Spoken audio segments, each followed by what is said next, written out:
All right, in this video, we're gonna be doing a patent leather repair on a pair of cool gray 11s.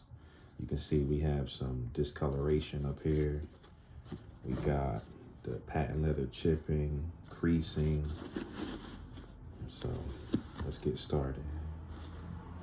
And please stick around to the end for some more bonus tips. My name is Footprints.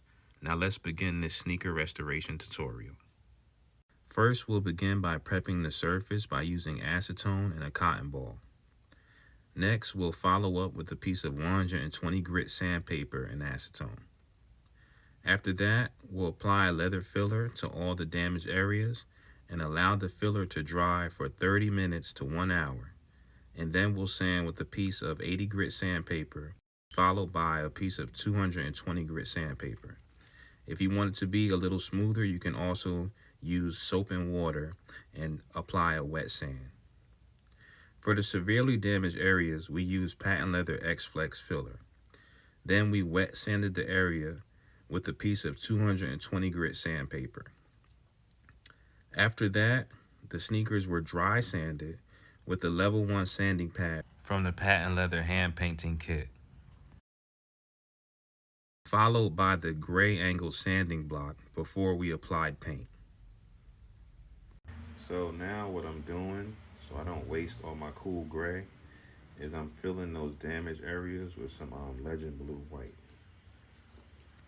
So we're just gonna let that dry and then we'll sand and repeat.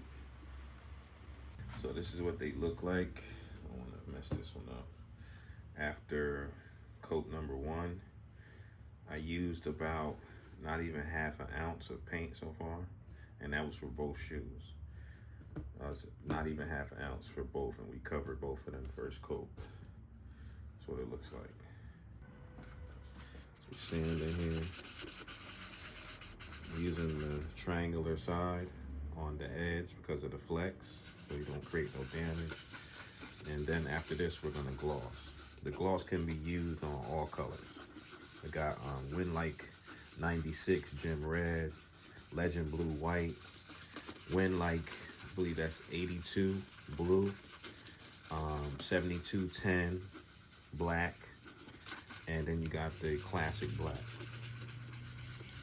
So he's gonna finish sanding these up, and then we're gonna apply our final gloss. Okay. After that, we're gonna use a brush here. This is pretty soft brush, and we're gonna get all that dust off of there.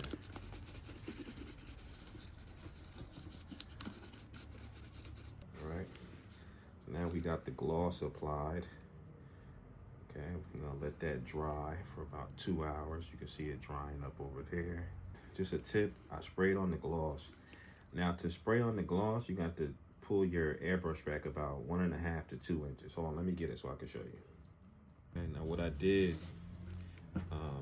is took my airbrush gun and I pulled the needle back, as you can see here. You can pull it back about 2 inches or 2 fingertips. Usually it's like 1.5 to 2 fingertips, and you're gonna spray from about 3 to 4 inches away, like so, just like that. You're gonna spray about 3 to 4 inches away. And as usual, when you're using patent leather paint or sealer, you just put your airbrush gun and submerge it in some solution so that the pipe and stuff is under the solution, and you can recycle your solution or water, soap, whatever you're putting in here, and clean your gun as you're going so that you don't get clogs. All right, so here they are. This has been drying for about an hour and a half. So you can see it does flex, and I'm pretty satisfied with it. Well, we're gonna do the other shoe and see what happens. If you want to go check out more of my patent leather repair videos, you can go on YouTube. I've done the Bread 11s, and I've also done the Win-Like 96, I believe, Gem Reds. So you can go check that out. But right here, I'm just gonna probably untape these and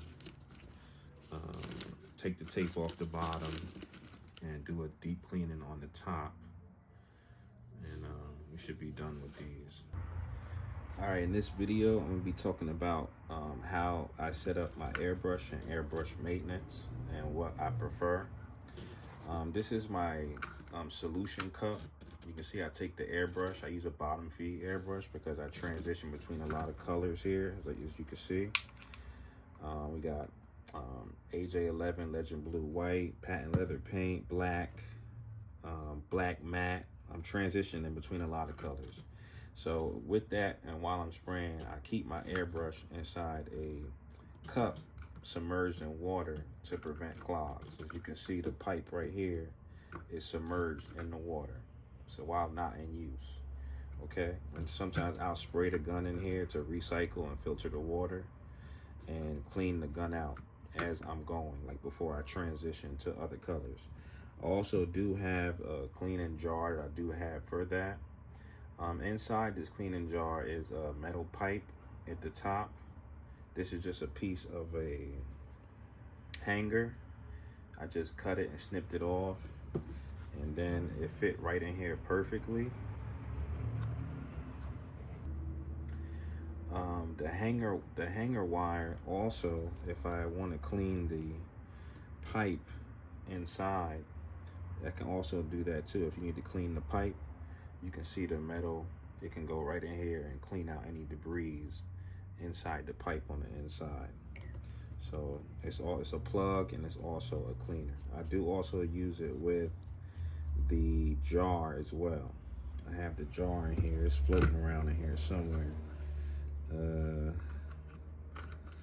don't know where you at. Where you at? Where you at? There you are. There you are. I see you. All right, I can plug you up right there. And you can see I got the jar in there. And I also use that metal wire from the hanger to plug the jar to prevent any debris and clogs from getting inside of that pipe. When I let that sit inside the cup as well and submerge in solution while not in use.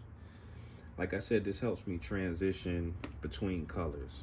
That's why I like using the jar and the bottom feed airbrush gun, because I can transition between colors pretty quickly. I can just go from right here, some matte finisher, to black. And before I do that, I'll just switch over, plug this up, spray it, clean out my gun with the cleaner. Okay, and then I'm ready to go, ready for action. Moving on to the next color, or the next right here, what we got. Like Legend White. I'll take the plug out. This plug is in here to prevent clogs. This is a piece of the re-glue kit tip.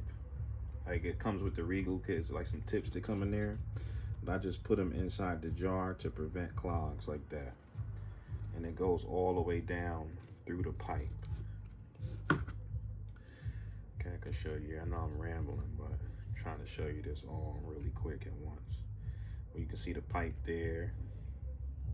You get the idea. Plug that to prevent clogs. It's all about maintenance. That's the key here. We plug this one up. Same way. And that's how I would do it. I would go from one color, plug it up, boom, spray, go to the cleaner, plug that up, spray, clean out the airbrush gun. Now I'm ready to move on to the next color. I'm going on to black. And that helps me, like I said, as I'm spraying, you don't spray different colors on the shoes as you're working. So that's why I like the bottom feed airbrush gun, because I get to transition between colors quick.